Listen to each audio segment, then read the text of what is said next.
네, 이어서 가겠습니다. 스타일도 사실 보면은 공부할 게 되게 많아 보이잖아요. 원서도 되게 두껍고요. 근데 이제 기출이 뭐가 나왔는지 살펴보면은 또 생각보다 많지 않아요. 모든 줄글들을 우리가 달달달 외울 수는 없잖아요. 대학 이론서에 나와 있는 모든 줄글들을 외울 수가 없으니까 정말 중요한 것들, 기출 나왔던 테마, 기출 내용이 무엇인지 알고 그것들 중심으로 공부를 해 나가고 가볍게 가볍게 그 옆을 조금씩 확장해 나가는 거죠. 그래서 절대로 달달달달 외우려고 나 이거 10번 봐야지, 20번 봐야지 하는 공부 방식은 절대 이제 효율적이지 않습니다. 그래서 스펙트럼에서 이 부분 다 보시면 될 것 같아요. 다 봐야 되는 부분이고, 보시면 이제 OTA로 관계 뭐 이런 것들을 이해를 좀 해야 되죠. O는 뭐 이게 다 영어의 앞글자거든요. 오브젝트, 뭐 티처 비헤이비어 막 이런 거 있죠. 러너 비헤이비어, 결과 영어를 모르겠네요. 아무튼 이런 것들, 스펙트럼의 필요성 답이 나왔죠. 2015년도에 기출 나왔었고요. 이런 것들을 고려해야지 내가 학생들이 이제 모방을 추구할 것인지 창조를 추구할 것인지 결정할 수 있다는 것 같아요. 이런 부분은 스타일의 구조 자체를, 이 스펙트럼을 공부하다 보면 이 스타일이 이런 식으로 구성이 되었고 이렇게 연구가 되었구나라는 것을 파악할 수가 있게 되죠. 자, 피드백 2번 나왔습니다. 2번 나왔기 때문에 공부를 하셔야 되는데, 이 피드백 부분은 모스턴 피드백, 모형 피드백, 아까 체육교수론에서 피드백, 체육교수 이론의 피드백, 운동학습과 제어의 피드백, 대부분의 과목마다 피드백이 다 있는 것 같아요. 그래서 그 피드백 부분도 여러 가지를 좀 비교해 가면서 겹치지 않게, 헷갈리지 않게 좀 구분해 가면서 공부를 잘 하셔야 됩니다. 그래서 만약에 여기 모스턴의 스타일에서 피드백이 나오면 이런 유형, 기준, 목적, 초점, 이 있죠. 이거를 분류해서 외우면 되죠. 유형은 가치적 진술이다. 뭐 유형, 기준은 실수와 관련된 것이다. 기준은 판단을 유보한 인정이다. 목적이 뭔다. 초점이 무엇이냐. 초점이 보시면은 여기 초점이 제공자잖아요. 가치적 피드백은. 근데 초점은 여기서 실수예요. 내용이에요. 그리고 여기 초점은 수용자죠. 그래서 이런 것들은 이제 문제 내기 좋잖아요. 어떤 피드백 종류 놓고 저 피드백의 명칭과 뭐 초점을 쓰시오. 이렇게 하면 문제가 나올 수 있는데, 이거는 제 생각이고, 출제위원 선생님들이 아직까지 안 내신 것을 보면은 문제 내기가 수월하지 않을 수도 있고, 아니면 스타일보다는 모형이라든지 다른 피드백이 더 좋나 봐요. 그리고 인지 2020년에 처음 나왔죠. 그래서 대부분 이제 SDMR 과정 공부를 많이 하시죠. SDMR 과정. 그래서 자극, 인지적 구조와 백에 반응 해가지고, 이게 이론서 보면은 부채처럼 이렇게 펼쳐지는 게 있고, 부채가 반대 방향처럼 좁아지는 게 있어요. 확산형 사고와 수렴형 사고를 설명하는 건데, 이번에 수렴적 사고와 확산형 사고가 문제가 나왔죠. 근데 이거는 굳이 이렇게 공부를 안 하셔도 유도 발견형과 확산 발견형을 공부하신 분이라면 맞출 수 있는 문제였던 것 같아요. 자, 이제 11가지 수업 스타일인데요. 11가지 스타일에서는 다 외워야 하는데, 다 그렇게 하면 너무 어렵잖아요. 그래서 문제 나왔던 걸 먼저 살펴보자고요. 그래서 개념과 장점과 단점, 과거 문제죠. 이런 게 나왔고, 2006년도에 명칭과 목적. 자, 명칭을 묻는 문제가 나왔고, 목적을 묻는 문제가 나왔네요. 자, 12년도 연습형의 특징. 3번. 소환기법은 제가 이제 힐린보로 등장해서 강력한 예상 문제로 혼자 가져가고 있습니다. 네, 과제활동제 지금 창호 특징, 피드백, 짝구성 방법, 특징, 짝구성 방법, 의사소통 방향, 특징, 명칭, 공통점과 차이점, 과제 설계 방식, 목표에 따른 스타일의 선정, 그죠? 교과 내용 목표, 행동 목표, 같이 정해본 스타일 관계, 공통점과 차이점, 의사결정자, 스타일 명칭, 개념 설명, 특징, 질문의 형태, 수정 확산, 네, 이런 걸 통해서 그 아까 인지 문제도 맞출 수가 있겠죠. 의사결정 구조, 여기 보면 다 나왔네요 또. 네, 여기 이 문제. 2011년 이 문제에서 우리가 유도 발견 스타일의 모든 것을 이제 공부할 수 있는 단서를 받았습니다. 모형과 스타일의 특징, 교사의 바람직한 행동, 스타일 명칭, 모사와 창조의 구분 명칭. 여기 보시면 명칭을 묻는 문제가 많이 나왔죠. 왜냐면 자, 다음 스타일은 무엇인지 쓰시오, 이런 문제가 많이 나왔잖아요. 그래서 스타일의 특징을 내가 파악하고 있으면은 누구나 답을 맞출 수 있는 문제가 많이 나왔다. 가장 많이 출제된 거는 상호학습 스타일이 5번, 포괄형이 둘, 7번, 유도 발견형도 둘, 5번. 그래서 포괄형, 상호학습형, 유도 발견형이 가장 많이 나왔다.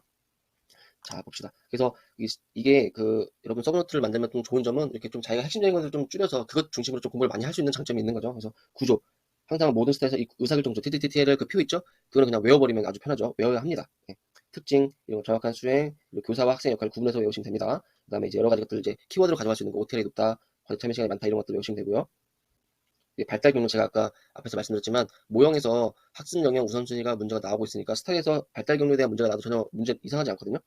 자, 연습생 스타일의 구조 TLT 이제 전중 후에 좀 바뀌었죠. 이제 이게 바뀐 거가 이제 중요한 거죠. TTT에서 TLT로 바뀌어서 L이 학생이 의사 결정을 하는 건데 뭘 결정할 거냐. 9가지 의사 결정. 이런 것들은 공부를 하셔야 되죠. 아니면 지시형에서 조금씩 옆으로 바뀌는 건데 바뀌어 나가는 부분은 공부를 하셔야죠. 우리가 문서도 공부에서 1호로 바뀌면은 바뀐 부분에서 문제가 나오고 공부해야 되잖아요. 마찬가지로 스타일 같은 것도 각 스타일의 특징을 구분해서 공부를 하셔야 되죠. 특징, 그죠? 목적, 교사 역할, 학생 역할, 내용 선정, 이런 것들 4가지 틀로 잡아놓고 외우면 편하죠.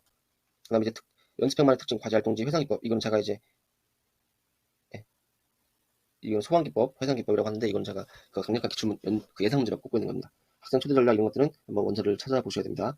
상호가 쓰면 T, L, D, LO 이런 것들. 이게 뭐지? 처음에는 모를 수 있었는데 학생 중에서 수행자, 두어라는 거거든요. 이제 그리고 러너 중에서 이제 오브젝트 해가지고 관찰자. 그래서 교사, 수행학생, 관찰학생이 있구나. 그래서 체육시험 모형의 동료교수 모형과 비슷하구나. 사실은 거의 같다고 보면 되죠. 그래서 이제 전중 후에 어떤 특징이 있는지 아까처럼 연습형에서는 이 LD 학습자는 수행학생은 9가지 결정을 하는데 이제 또 바뀐 게 이거죠. 관찰학생이 등장해서 피드백에 대한 권한이 이양된대요. 아 그러면 상호 학습형 스타일에서는 피드백에 대한 문제가 나올 수 있겠구나라고 예상을 해보는 거죠. 그래서 목적과 교사의 역할, 근데 학습자의 역할 두 개가 나뉘죠. 이런 것들 아주 좋죠. 수행학생의 역할, 관찰학생의 역할을 하셔야 되고요. 네, 이 두 짝을 어떻게 구성할 것인가 최근에 2번 문제가 나왔죠. 기준 용지 중요하다. 읽어보시면 됩니다. 작업형 TLL인데 이거는 작업형은 좀 단순한 것 같아요. 그 포괄형과 비슷해서. 근데 우리가 기출 나왔던 것처럼 작업형에서는 이제 포괄형과 공통점과 차이점을 묻는 문제가 나왔었고 앞으로도 나올 수가 있죠. 가장 큰 거는 이제 학습자 스스로 자신의 과제 수행 평가까지 하는 게 작업형이죠.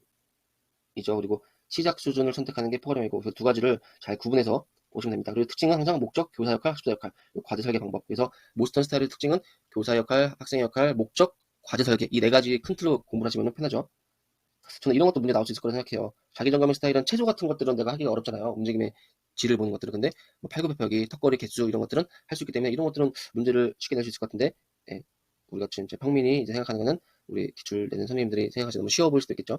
자, 포괄형 중요하죠. 학교 현장에서 정말 중요하죠. 왜 중요하냐면은 교육과정 문서에 학습자 특성을 고려한 수준별 수업 막 이런 말이 있잖아요. 그래서 학교 현장이 정말 다양한 학생들이 모여 있다 보니까 이런 포괄형 그리고 그 스포츠 교육 모형, 선수 비선수 역할, 협동학습 모형 이런 게 대단히 중요하죠. 그 문제 내기가 너무 좋죠. 그리고 그 학교 현장 선생님들 알아 놓으셔야 되는 거죠.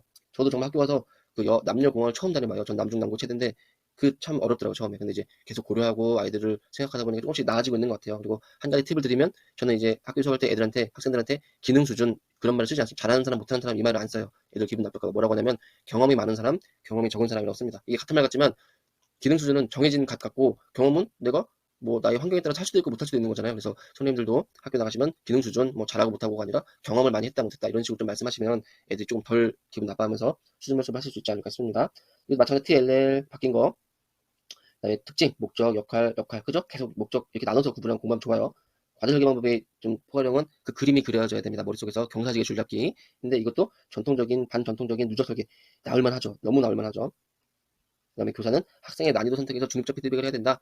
자, 뭐 A라는 학생이 제일 높은 걸 선택했어요. 야, 너는 하지도 못하면서 그걸 왜 하냐? 이렇게 말하지 말라는 거죠. 아, 너는 제일 높은 단계를 선택했구나. 한번 해보렴. 이런 식으로 하라는 거죠. 왜냐면 학생이 해보고 안 되면은 아, 내 수준은 2단계구나. 3단계로 찾아가는 게 포괄형의 목적이니까요.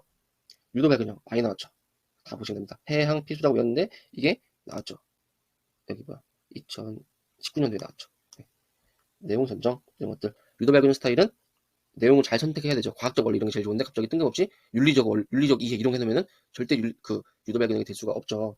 학생, 수련 발견형은 한 가지 정확한 답을 나아가는 거죠. 근데 수련 발견형과 유도 발견형은 거의 비슷한데 거의 비슷한 차이점이 있어요. 이런 거 문제가 너무 좋잖아요. 참 안 내시는 거 보면 신기하기도 해요. 확산 발견형 구조, 가자를 존중 후 특징, 목적, 역할, 그죠? 가만 가정 이게 나올 만하죠. PEFD 가정, 자기 설계형, 구조, 특징, 목적, 교사 역할, 학습자 역할. 자기 설계형은 우리가 이제 나쁘게 말하면 안 하고 좋게 말하면 자기 설계형. 근데 이제 교사가 어떤 의도를 갖고 있는 게 중요한 것 같아요. 그냥 공 던져주고 하는 거는 놀라는 의미고 예를 들어서 학생들에게 표현 활동을 지도할 때 점프밴드를 활용해서 학생들 스스로 동작을 구성해 보세요 하면 자기 설계형이 될 수 있는데 우리가 축구공 던져 축구해라 하면 안 하고 되는 거죠. 그래서 그거를 잘 구분하셔서 학교 나가시면 수업을 진행하시면 될 것 같습니다. 자기 주도형, 자기 학습형. 그래서 자, 자기 학습형은 이제 우리가 온라인 수업 시대에 어떻게 보면은 한번 시도해볼 만하죠. 학생들이 프로젝트를 계획하고 수행하고 자기 스스로 평가까지 하는 수업이 온라인 비대면 상황에서 할 수 있는데 그 대부분의 선생님들이 이거는 실천하기가 어렵죠. 왜냐하면 평가하기가 어렵기 때문입니다. 자, 그래서 포괄형 그 스타일까지 알아보았는데 여기서 포괄형 그 스타일은 11가지 수업 스타일에서 중요한 거는 이제 구조, 과제활동 전중 후, 그죠? 일단 이 부분도 공부하시면 과제 전중 후, 그다음 특징, 목적, 교사 역할, 학습자 역할, 과제까지 공부하시면 스타일은 비교적 좀 쉽게 공부를 할 수 있지 않을까 생각이 듭니다. 제가 이렇게 그 기출 나왔던 걸 보니까 양이 적어 보이지만 사실은 이 부분만 공부하는데도 사실은 시간도 많이 걸리고 양이 적지는 않을 거예요. 다만 그래도 이렇게 뭐가 중요한지 기출문제 중심으로 기출 나왔던 거 중심으로 공부를 하시면 효과적으로 공부를 하실 수 있다는 말씀을 드린 거니까 오늘 하루도 파이팅 하시고 오늘이 입춘이라고 합니다. 이제 겨울도 지나가고 봄이 오니까 저도 그랬던 것 같아요. 수험생활 참 힘들고 날마다 아침에 일어나서 공부방에 들어가는 게 지옥 같은 것 같았는데 끝이 있다는 생각에 버텼던 것 같습니다. 오늘 하루도 힘내시기 바랍니다. 화이팅!